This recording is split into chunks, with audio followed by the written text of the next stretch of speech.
नमस्कार। आज बहुत ही भयंकर स्थिति से गुज़र रहे हैं हम सब। Corona is going through the second wave and we're going through very unprecedented times. Practically every family has got affected family members.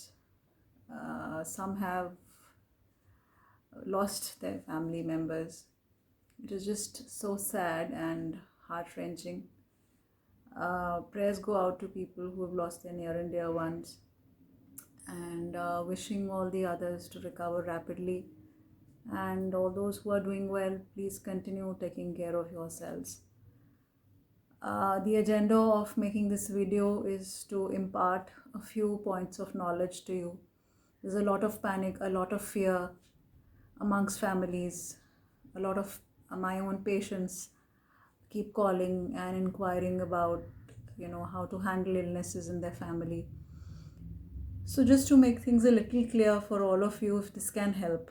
Now, any fever currently, any sore throat, any cold episode is a COVID in Delhi, or maybe even in any other part of the country. So first and foremost, you have to isolate all the unaffected members.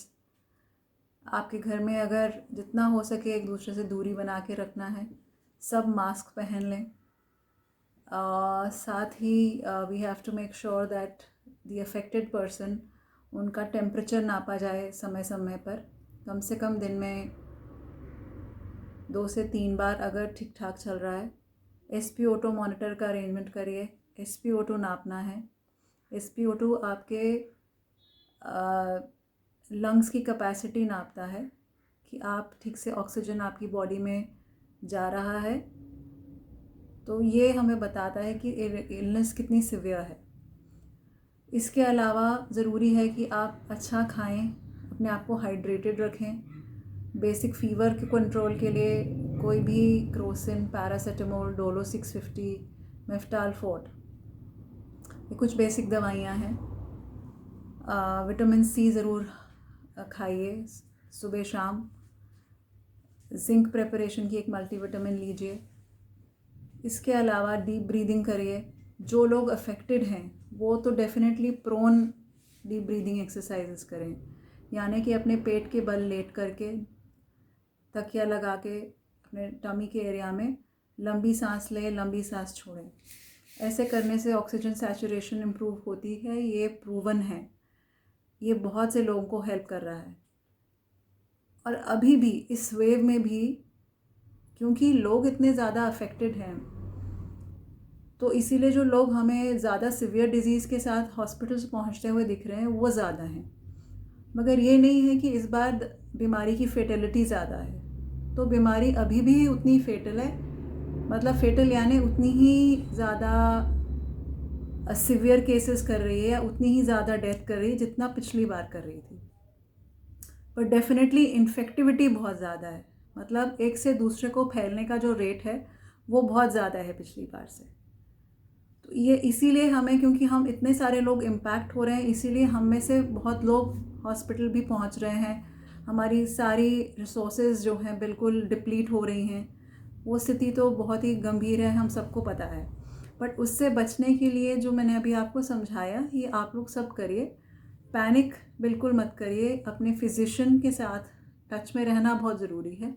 कुछ भी self medication नहीं करना है, क्योंकि आपको basic चीज़ें ज़रूर समझाई हैं, मगर इसका मतलब ये नहीं कि आप अपने आप को मेडिकेशन स्टार्ट करेंगे।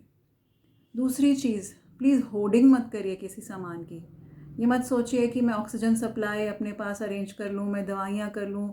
रेमडेसिविर नाम सुन रहे हैं आप, सारी दवाइयों के नाम सुन रहे हैं, तो इसका मतलब ये नहीं है कि आप सारी दवाइयाँ इकट्ठी करके अपने पास रखें। उन लोगों के लिए छोड़िए प्लीज़ जिनको इसकी ज़रूरत है। आपको जब ज़रूरत होगी, हमारी गवर्नमेंट कोशिश कर रही है, अब ऑल्दो थोड़ा लेट किया सब कुछ, समय पे अगर स्टार्ट करते तो शायद से हम इस स्थिति तक पहुंचते भी नहीं। और केवल गवर्नमेंट नहीं, आई थिंक हम सारे लोगों को अपनी रिस्पॉन्सिबिलिटी समझनी चाहिए। We as citizens of this country also rather irresponsible in handling our COVID regulations, या COVID appropriate behaviour wasn't followed. So we cannot just put the blame on the governments. I think all of us have failed, and hence what we are seeing today. But having said that, we are again doing a commendable job fighting this. Definitely the media doesn't portray the positivity, the people who are recovering. So please, people, keep your morale high. We are all, into a very tough situation, but please have faith in the Almighty. Stay positive, keep each other motivated, and pray that all of us, humanity, our country, Delhi, all of us come out of this sooner than later. Another thing I'd like you all to know, from 1st of May, vaccination is going to be available for everybody above the age of 18 years.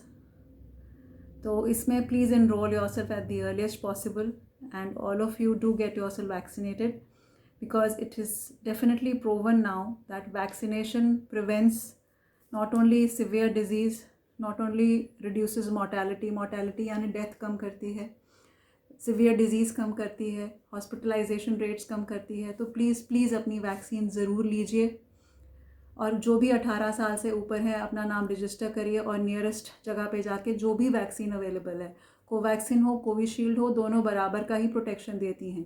तो please कोई भी vaccine जो आपको जल्दी से जल्दी मिल पाए उसकी डोज़ लगवाएं.